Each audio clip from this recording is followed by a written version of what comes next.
Bonjour à tous et merci beaucoup à Isabelle Tozin pour l'organisation de ce colloque et pour son invitation. Je vais donc vous parler du peintre voyageur Johann Moritz Rugendas, qui était un grand peintre voyageur de la première moitié du XIXe siècle. Le peintre voyageur Johann Moritz Rugendas, né à Augsbourg en 1802, est l'auteur d'une œuvre vaste et prolifique composée de milliers de dessins aux traits minutieux, de très nombreuses peintures à l'huile et d'aquarelles. Cette œuvre, il la réalisa au cours de ses 20 années de voyage en Amérique latine. Il séjourna d'abord 5 ans au Brésil. Parti au sein d'une expédition scientifique, il s'en sépara pour parcourir le pays de son propre chef. Il revint en Europe, publia son fameux Voyage pittoresque dans le Brésil et quelques années plus tard réalisa seul un second grand voyage américain de 15 ans, au cours duquel il séjourna au Mexique, au Chili, en Argentine, au Pérou, en Bolivie et en Uruguay, travaillant sans relâche à un recensement iconographique de quasiment tous les aspects des pays parcourus. Paysages ruraux et sauvages, volcans, montagnes et rivières, scènes urbaines et villages pittoresques, monuments, scènes de mœurs, portraits d'hommes et de femmes, d'indigènes ou de criollos, de gens du peuple, de la haute société. Mais c'est sur son séjour au Pérou que nous allons nous attarder ici, un pays dans lequel il a composé l'une des parties de son œuvre les plus passionnantes, un pays où il a également fait des rencontres et où son œil d'artiste aux aguets n'a cessé d'être ébloui. Quand il part au Pérou en 1842, Rugendas vient de passer au Chili les 4 années les moins productives et les plus difficiles de sa carrière. Il souffre d'ennuis de santé, de problèmes économiques et vient de vivre une triste déception amoureuse qui l'a profondément affecté. Son départ au Pérou ressemble donc à une fuite en avant, une volonté de dépaysement et de nouvelles réalisations artistiques pour oublier les souvenirs désagréables des mois passés. Avant d'examiner quelques-unes de ses œuvres, voyons quel fut son itinéraire. Alors désolée pour le côté, le diaporama qui n'est pas exactement comme j'aurais souhaité. Alors voilà son itinéraire. Rugendas s'embarqua à Valparaíso en novembre 1842 et arriva à Lima en décembre. Il demeura 1 an et demi dans la capitale.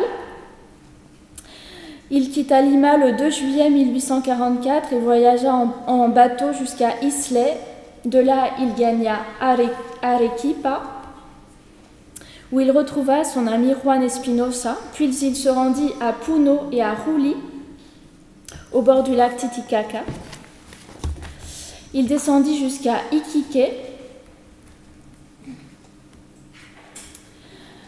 en passant par Tacna et Arica, puis il remonta jusqu'à Desaguadero et se rendit à La Paz. Il ne resta que 4 semaines en Bolivie, où il visita notamment le site de Tiwanaku. Puis il retourna au Pérou et se rendit à Cusco. Il travailla dans l'ancien site inca de Ollantaytambo et de Cusco, il regagna Arequipa et de là Islay, pour retourner en bateau à Valparaíso. Rugendas ne débarque pas au Pérou avec un regard neutre, il a déjà pu se forger une image de ce pays à travers tous les récits qu'il a pu lire ou entendre. En Europe, à cette époque, Lima était connue pour être la principale ville de l'empire colonial espagnol en Amérique du Sud, et le Pérou était considéré jusqu'au XVIIIe siècle comme un pays mythique qui éveillait des rêves de splendeur. Mais au XIXe siècle, les commentaires de voyageurs sont de plus en plus critiques. Alexandre de Humboldt décrit Lima comme une ville sale et décadente, et Édouard Poppig la considère comme laide. Avant de partir, Rugendas a probablement eu vent de certains de ses commentaires, mais il a également pu bénéficier du témoignage direct de quelques-unes de ses connaissances qui étaient passées par le Pérou, comme par exemple le peintre voyageur français Auguste Borget, l'illustrateur de l'expédition du Beagle, Conrad Martins, et son ami Juan Espinosa, un Argentin qui s'était établi à Arequipa et qui écrivait au peintre de longues lettres dans lesquelles il décrivait le pays et ses habitants. Dans l'une de ces lettres, il prédit notamment à l'artiste que quand il serait au Pérou, il serait tellement séduit par ce pays qu'il ferait en un mois plus de dessins qu'il ne pouvait en faire en un an au Chili. L'abondante production de Rugendas pendant son séjour de 2 ans au Pérou nous prouve qu'il est en effet tombé sous le charme de ce pays et de ses habitants. Au Pérou et en Bolivie, il a réalisé plus de 500 dessins de thèmes costumbristas. À Lima, Rugendas a accordé une attention particulière aux tapadas limeñas, auxquelles il a consacré des centaines de feuilles. Ces femmes élégantes portaient une jupe longue et ample, mais très ajustée à la taille, la saya, et un grand châle souvent de soie, el manto, dont elles se couvraient la tête et le visage, en ne laissant parfois apparaître qu'un œil. C'est pourquoi on les appelle tapadas, puisque tapar veut dire couvrir en espagnol, et elles se couvraient presque intégralement. Le peintre voyageur se plaît à représenter ces femmes dans ses dessins. Il met en avant leur élégance, leur charme, leur mystère. Il souligne également leur dévotion en les représentant à la messe, mais il met surtout en relief leur coquetterie, leur espièglerie, leur désir de séduire, à travers ce vêtement qui leur permettait de ne pas être reconnus et d'intriguer ainsi la gente masculine. Rugendas met en exergue la beauté de cette tenue et la finesse des liméniennes, dessinant un petit pied menu dépassant sous la large jupe ou captant un regard et les traits délicats d'un visage. Il va même parfois jusqu'à accentuer à l'extrême la minceur de la taille dans certains dessins, comme ici. Contrairement à Humboldt, qui avait jugé sévèrement les tapadas, Rugendas a une approche bienveillante, dépourvue d'esprit critique, une approche esthétique et artistique. Si l'on compare les représentations de tapadas réalisées par Rugendas et celles que peignit Léonce Engrand, un diplomate français auteur d'une œuvre riche composée de dessins et d'aquarelles réalisés entre 1834 et 1838 au Pérou, on constate que la formation académique de l'artiste bavarois est bien visible, conférant beauté et proportions correctes à ces femmes dont il fait ressortir le profil élancé et svelte, quand Léonce Engrand les montre petites, ramassées et enveloppées, s'éloignant de tout excès d'esthétisme.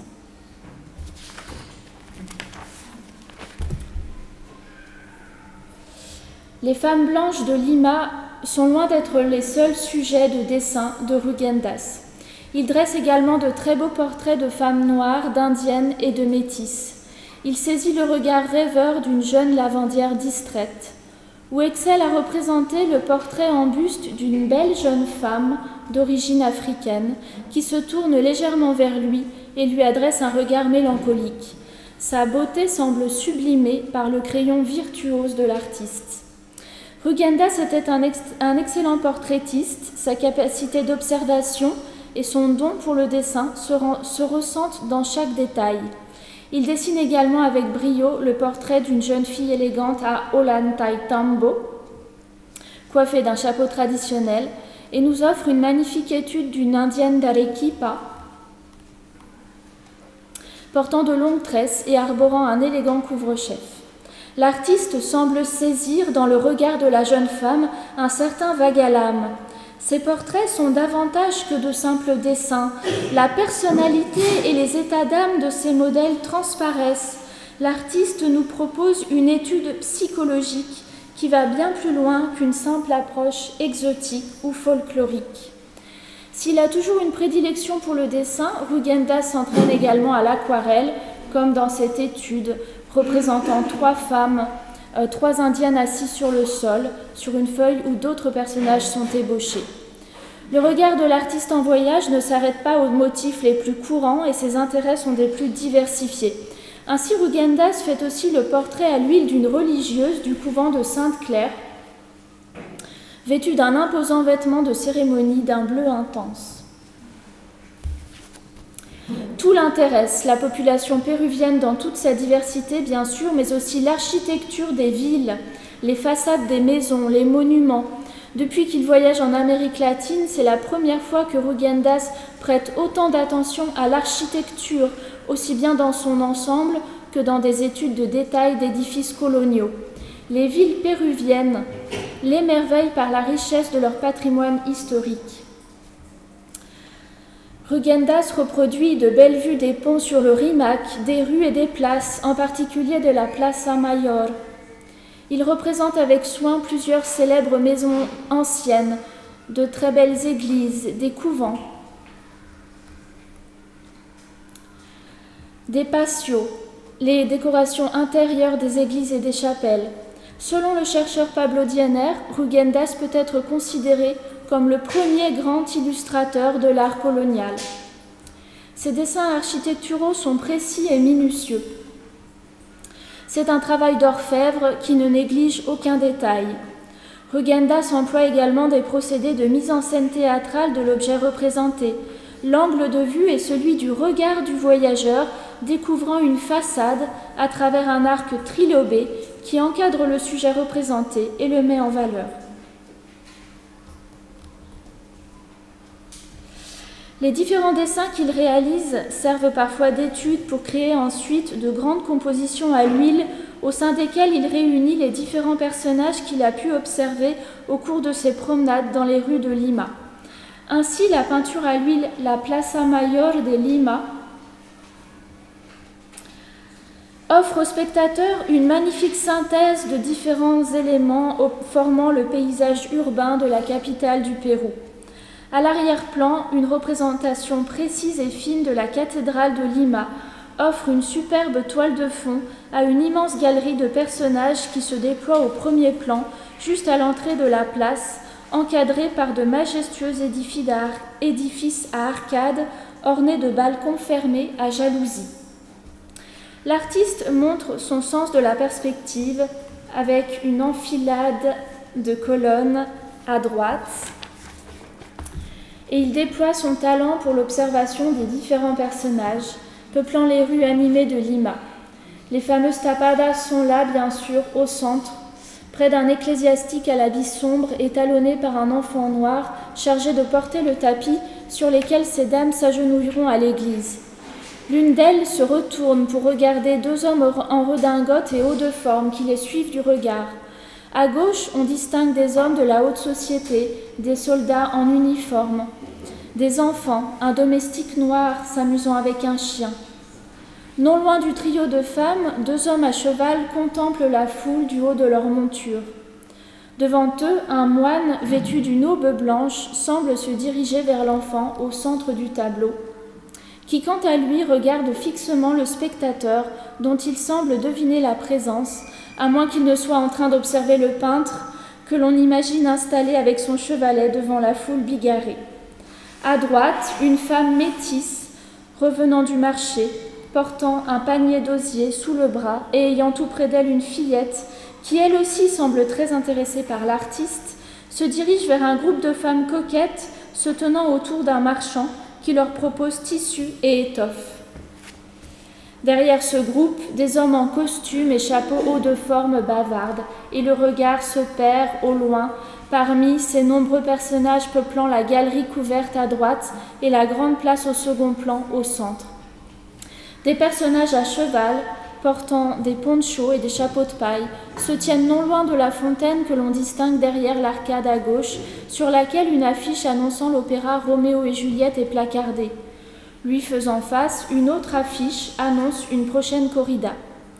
La patience, la minutie et le don d'observateur de Rugendas sont remarquables dans ce tableau coloré et riche en détails qui nous offre une vue de la société liménienne 22 ans après l'indépendance du Pérou. Il nous montre le métissage de la population liménienne et les différentes classes sociales de la capitale péruvienne en 1843. La peinture à l'huile intitulée El Mercado de la Independencia en Lima, qui déploie de façon analogue une multitude de personnages variés réunis au sein d'une foule dense et haute en couleurs, offre un morceau de bravoure similaire où le personnage attentif trouvera toujours de nouveaux détails qui lui avaient échappé à première vue. La pancarte qui annonce un opéra de Bellini sur la partie gauche du tableau La Plaza Mayor n'est pas un ornement choisi au hasard. C'est un clin d'œil du peintre à ses amies, les cantatrices italiennes Teresa Rossi et Clorida Corradi de Pantanelli, qui jouaient respectivement les rôles de Juliette et de Roméo dans cet opéra en 2 actes, créé à Venise en 1830. Peu de temps après son arrivée à Lima, Rugendas a probablement assisté à l'une des représentations de cet opéra qui connut un franc succès en ce mois de décembre 1842. Son amitié avec les 2 divas est documentée. À Lima, Rugendas s'est entouré d'un groupe d'amis qui se réunissaient fréquemment, parmi lesquels figuraient plusieurs artistes italiens. Rugendas se lia également d'amitié avec le marin, écrivain et dessinateur français Maximilien Radiguet. Ils se rencontrèrent par hasard le 5 janvier 1843 devant la magnifique statue en marbre de Santa Rosa de Lima, réalisée par Melchor Caffa en 1669, située dans l'église dominicaine de Santo Domingo, une statue que Rugendas était en train d'esquisser. Radiguet raconte cette rencontre dans ses souvenirs de voyage et écrivit par la suite un article élogieux sur l'artiste voyageur dans le journal L'Illustration. Rugendas rencontra également le peintre péruvien Ignacio Merino. Comme le prouve un portrait au crayon représentant Merino dessinant en plein air, assis sur le sol et accompagné de son chien. Merino a probablement guidé l'artiste étranger dans la capitale péruvienne afin de lui permettre d'en découvrir des recoins cachés, lui permettant de dessiner une Lima hors des sentiers battus. Les 2 artistes se sont probablement influencés réciproquement. L'un des dessins de Rugendas montrant une femme péruvienne de dos portant une saya extrêmement ajustée est identique en tout point à un dessin de Merino daté de 1840 environ, ce qui nous conduit à penser qu'il s'agit d'une fidèle copie de ce croquis de l'artiste péruvien. Lors de son séjour à Lima, l'artiste bavarois a passé plusieurs jours sur la côte pacifique à observer et dessiner les baigneurs des plages de Chorrillos et de Miraflores. On distingue sur un dessin les cabanes, les remblais, un jeune homme se trempant dans une eau que l'on devine fraîche, suivi de 2 femmes vêtues d'une tenue de plage élégante. Sur un autre dessin, l'artiste a représenté des barques, des cabanes, des rochers, un homme contemplant l'horizon et des cavaliers se rendant à la plage en descendant un chemin qui serpente depuis les falaises. Les personnages et le site de ces 2 dessins sont réunis dans une belle peinture à l'huile intitulée Los Baños de Miraflores, elle aussi foisonnante de vie.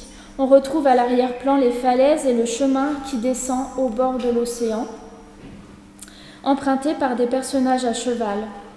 On retrouve les cabanes qui semblent être posées sur des monticules de pierre.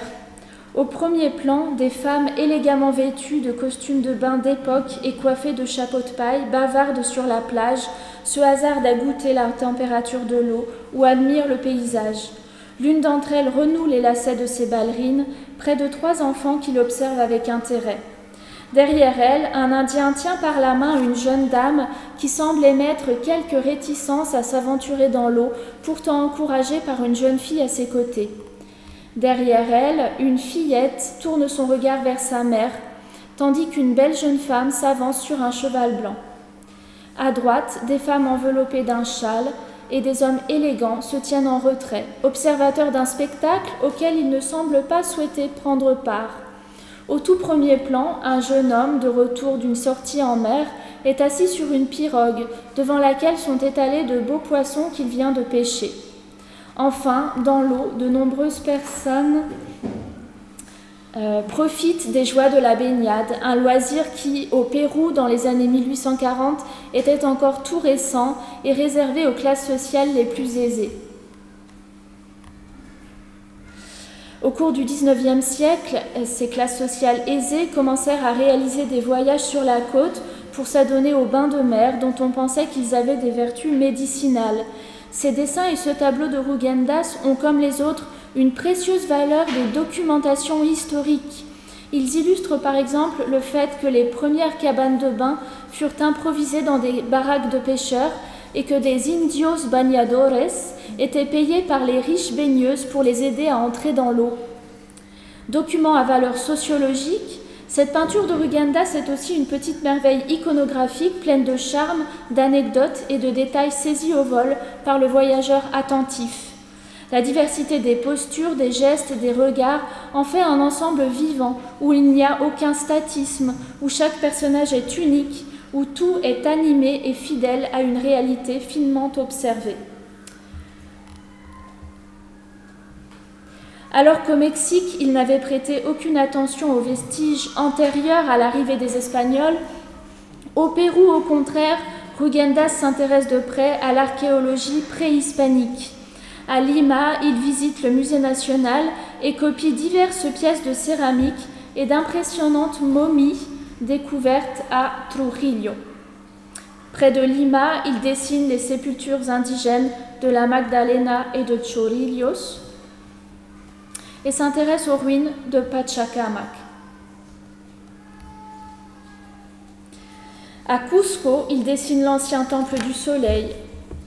Et il ne manque pas non plus de s'intéresser aux extraordinaires murs incas. À Ollantaytambo, il explore les ruines, les édifices incas et esquisse les constructions en terrasse sur les versants des montagnes. Les dessins archéologiques de Rugendas sont pour les chercheurs des documents fiables indiquant l'état de conservation des ruines en cette première moitié du XIXe siècle. L'artiste voyageur figure parmi les premiers étrangers venus étudier les ruines précolombiennes. Ses dessins sont donc des travaux pionniers dans ce domaine. Rugendas participa à la publication d'un ouvrage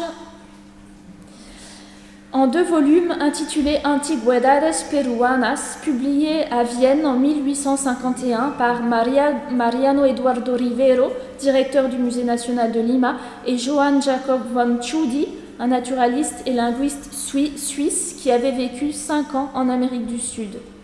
Ce livre est une des premières grandes œuvres scientifiques de la jeune République péruvienne. Il comprend 58 lithographies réalisées à partir des dessins de divers artistes, parmi lesquels figure Rugendas. Cette collaboration nous montre que l'artiste bavarois avait au Pérou des contacts scientifiques de premier plan. Ce séjour de Rugendas au Pérou a probablement été un séjour riche en émerveillement. Cet émerveillement est perceptible notamment dans les dessins que Rugendas réalise lors de son voyage au sud du pays. Il dessine par exemple le marché de Tacna, ou esquisse le volcan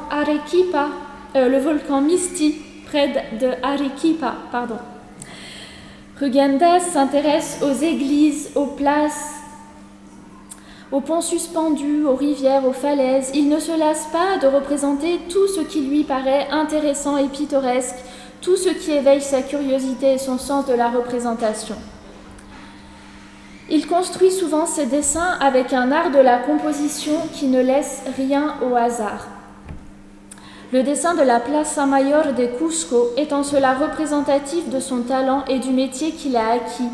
Il ne se contente pas de dessiner une église jésuite. Il place celle-ci à gauche dans une perspective géométrique, l'obligeant à travailler son dessin en un raccourci architectural.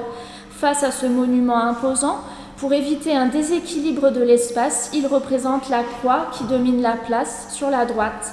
Ces 2 éléments verticaux de chaque côté du dessin encadrent la vue sur la ville, posée au pied d'une montagne, esquissée dans le lointain. Les lignes de fuite emmènent le regard au centre du dessin, au bout d'une rue qui s'enfonce au cœur de Cusco, bordée d'une autre église et de maisons pourvues d'arcades. Pour agrémenter l'espace vide au premier plan, l'artiste place un petit troupeau de lamas qui semble avancer nonchalamment, guidé par un personnage esquissé qui apparaît derrière les animaux. L'harmonieux tracé architectural, la profondeur, la vie, Tout est là dans ce dessin. Pour peu qu'on s'attarde à en observer les détails, l'artiste voyageur nous emmène avec lui au milieu de la place de Cusco en cette année 1844. Rugendas dessine également des lamas qu'il représente attendant tranquillement devant une maison de Cusco ou dans des études plus détaillées, comme ici, réalisées avec une technique sans faille et une excellente observation d'après nature.